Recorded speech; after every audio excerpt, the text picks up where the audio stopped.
Hi, my name is Keri McHugh. I am the Director of Health and Wellness at the Missoula YMCA. Today I am here to tell you a little bit about our Active 6 program. We are going into our 5th year of programming of Active 6, and this is a community-wide program made possible by local sponsors and community members. It is free for all 6th graders in Missoula County. They get to come to the Y anytime during their school year, as well as participate in structured activity on Tuesdays and Thursdays led by volunteers. So it's made possible by local sponsors in the community, including time and money donations and volunteers that come over and run programming Tuesday and Thursdays at the Y. A couple highlights from this past year: we had 307 6th graders sign up for the program, approximately 2,928 volunteer hours, 2,644 participant days. We also added 2 summer camps this past year. In addition, we've added another bus to transport the kids to the Y for programming. Now I would like to introduce Aaron. He's going to give a little history and research overview from the past 4 years.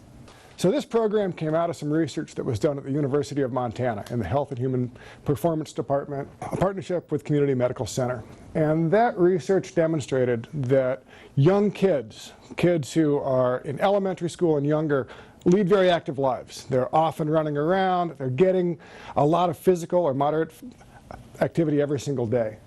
When they enter middle school, that really drops off. They go to a much more sedentary lifestyle. In fact, the amount of physical activity drops from about 100 minutes a day to less than 30 a day at some point during those early middle school years. And this is that critical moment. 6th grade was that critical identified moment when those two groups, the University of Montana and CMC, thought, what might we do? And they involved the YMCA in some generative conversations about 6 years ago. This is 2009 and 2010, to say, what might we do as a community that addresses this? Active 6 came out of that. So the whole idea was to give 6th graders the tools they needed to move forward in their lives. It's a 1-year interventive program, but it doesn't, someone who's active during 6th grade, that's great, but that's not going to make a change in their life. Instead, can they get the skills, the education that they need to lead healthy, active lives moving forward? So that's the whole goal of the Active 6 program. One of the really cool things that has happened through the partnership with the University of Montana is ongoing research. We measure everything that happens at the YMCA. We're always striving to do programs that are better, that are more impactful, that serve more kids. And we measure those internally at the Y. Active 6, we're able to step it up a little bit with the university's support in their phenomenal research. So we give pre and post surveys to all the kids who participate in this program. We call together focus groups to get a little deeper into what could be better, what is sticky about this program, and we listen to that. We share what the research is telling us, we see what's working, what's not working, and we make adjustments. So the program looks different this year than it did last year, and that's because of what we learned in last year's research. So in year 1, and this was 2010-11 school year, I'll just walk you through a little bit of what we did for the research. We did a pre and post survey. We focus grouped with University of Montana student volunteers that were helping lead the active play. And this is a really cool thing. I want to talk about this for just a moment. These volunteers brought a level of coolness to this program that was really profound. A 6th grader came. They got to hang out with a college kid or with college kids and engage in active play and see these college kids were active. That was inspiring. That was a cool factor that helped us draw those 6th graders in. So we talked with those volunteers and we asked them about their impressions of the program, what they liked, what they thought could be improved. Some of the things that we noticed: we did not have nearly as many young women as we had young men involved in the program. So what could we do in year 2 to have more female participation? There are a lot of things that kids can do at the Y that they cannot do at home. It doesn't mean that they shouldn't. There are opportunities to swim or play on the rock wall, and those are great things. But how do we, in that vein of giving someone the skills they need to move forward, how do we give them education around physical activity that can be replicated at their home? And so in year 2, we started doing more focus on those kind of activities and adding some girls-only programming. For our focus groups in year 2, we talked with parents of participants, and we asked them how it felt for them as parents.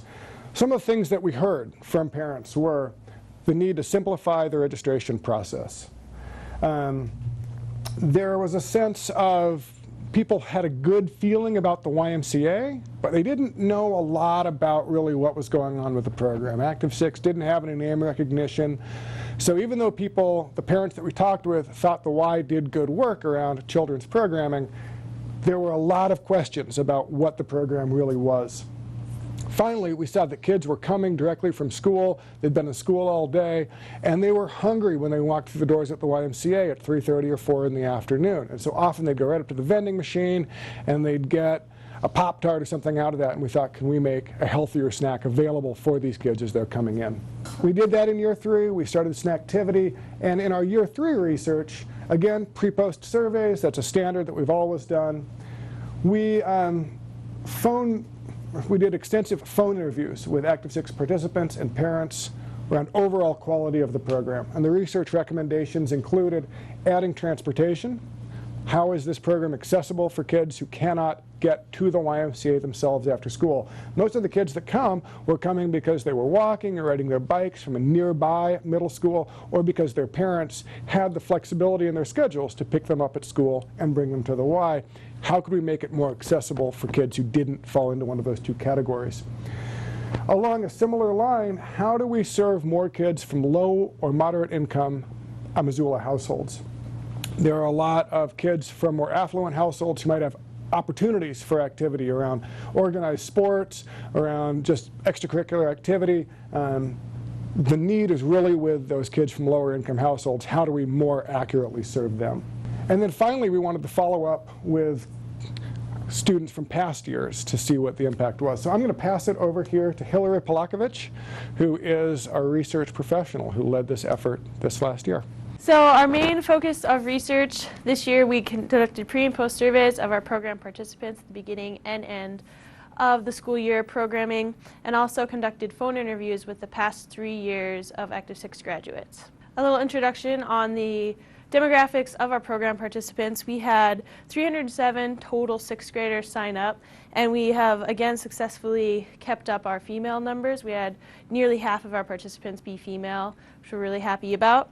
And also we had 40% of our program participants from those low-income households, which is higher than the national average of about 30% that actually attend programs such as ours. Total number of visits to the Y outside of program hours by these 307 participants was 2,818 visits throughout the school year, which is huge that they're taking advantage of that free Y membership. They're coming to the Y outside of school, outside of program hours, and taking advantage of all the opportunities offered there.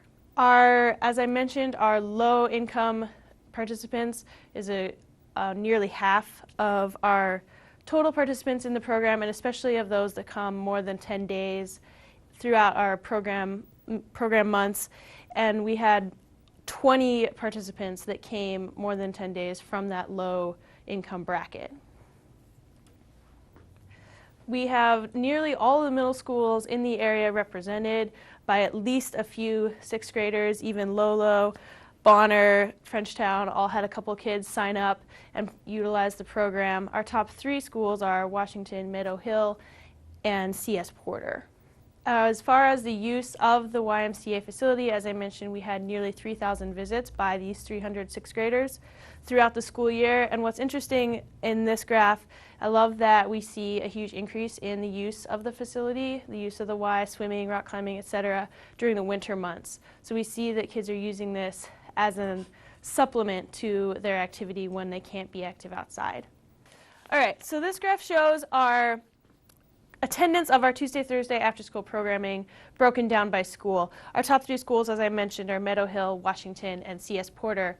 Meadow Hill recently lost their flagship program, and so we think that because of that, they're using Active 6 as a replacement of that. You know, they see the value in an active after-school program, and so we had greater numbers coming from that school.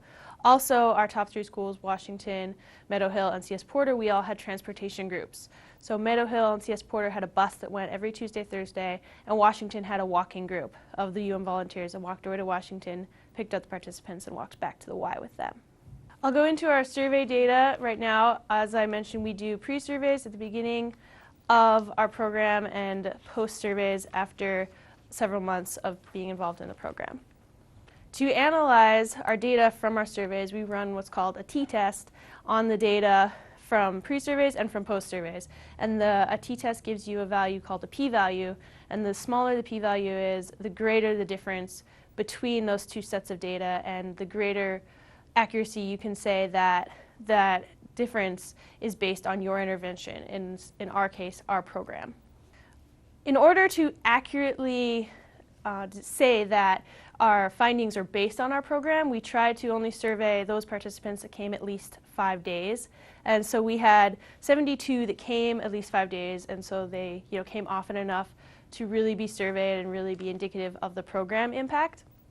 And we actually successfully got pre and post surveys on 41 of those. So over half of those that we could actually survey, we did collect surveys on. The recommendations for activity in 6th graders and most youth is an hour of activity a day. And we found our participants maintaining almost 3 hours of activity a day, both pre and post surveys. There was not a change between that, which is great because we took our pre-surveys at the beginning of the school year. They're just coming out of summer, they're getting started with fall sports, so they're very active. And then usually in the winter months, which is when we took our post-surveys, you would see a decline in activity, and our program attenuated that decline and kept our activity up in our participants. A huge result of our survey that we found this year was an increase in self-efficacy in our low-income participants. Self-efficacy is the belief that you have in yourself that you can successfully complete an activity. In this case, maintaining physical activity despite other circumstances that may be preventing that, such as being really busy or tired, etc. So we asked our 6th graders, would you still exercise given these circumstances? And our low-income students saw a huge increase in this from the beginning of the programming to the end of the programming, which is great for us because this is our target group. We really want to improve this self-efficacy and activity in our low-income participants because they are at a greater risk for inactivity and the resulting health consequences. Keri and Aaron both mentioned we added transportation this year, and I'd like to go into a little bit of data on that. On our focus groups conducted with parents of participants, we found that transportation to our program was the greatest barrier to actually participating in the program and having those benefits that I mentioned before.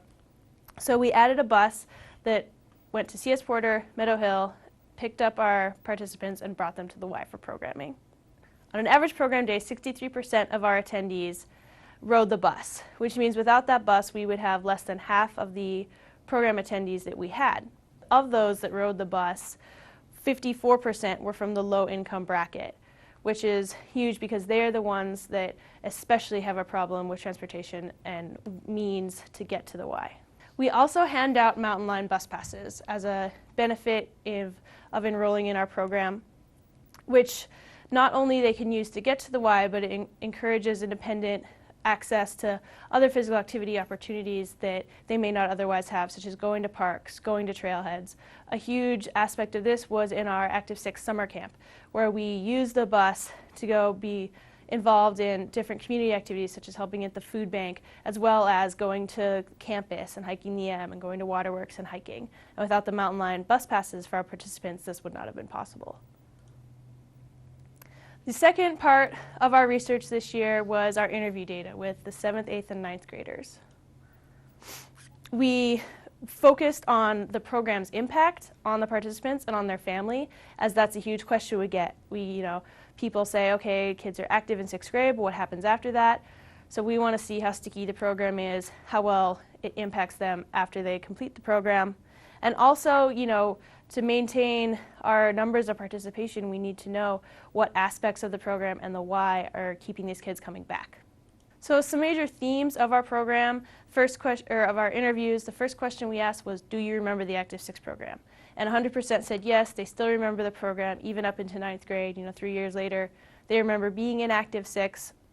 Some favorite parts were the social aspect, having a place to hang out with friends after school, meeting new friends from other schools, and also the great games that they learned, such as dodgeball, basketball. All those stuck with them. And especially the activities that aren't available at school or at home, such as swimming and the rock wall. Some of the lessons that stuck with our past participants that they mention in their interviews are healthy eating habits, knowledge of nutrition, and empowerment, trying new things, whether that be new foods, new healthy snack foods, or new activities. We had students mention that maybe they thought they weren't very good at basketball and they gave it a shot. Or as this 7th grade female says, I learned healthy snack foods I didn't know about and that she loves to eat now. Impact on the family. This was huge to us and not really very expected. The fact that physical activity among families has actually increased since being in the program. That was the main overarching theme when asked about impact on their family. Kids say, you know, we get off the couch, we go do things actively as a family. Also improved relationships. We had participants mention that they listen better to their parents, they're more likely to make new friends. Just the social aspect carrying over into later years. And finally, you know, parents really appreciated the fact that the 6th graders have a safe place to go be after school and be productive. One of our 6th graders mentioned during programming that if he didn't have Active 6, he'd be at home eating potato chips and watching TV. So the parents really appreciated and made that known to their kids. They appreciated the program. Finally, you know, we asked, what are your favorite parts of the Y, and why do you enjoy having Active 6 at the Y? And our participants mentioned that it's a friendly place, it's welcoming, it's not, you know, people don't judge you at the Y. And the fact that 6th graders notice these things is really important and really points to the appreciation we have that we can host this program at the Y and that, you know, we can have these opportunities for these 6th graders. Okay, based on this research, Keri's going to wrap up with some recommendations for Year 5. Thank you, Hillary. Now, moving forward into Year 5, we will take this research to steer the program. We are going to work hard to overlay the obesity trends into our Active 6 program to look at ways we can improve. Additionally, we will use the research to look for other physical activity programs and components that interest 6th graders, that keep them coming back, that they can also replicate on their own outside of the Y. And we will also be reaching to outlying schools that we have not been a part of yet. Thank you for joining us today and listening about the Active 6 program. If you are interested in signing up your 6th grader or for more information, please call the Y at 721-9622 or go to our website at www.ymcamissoula.org.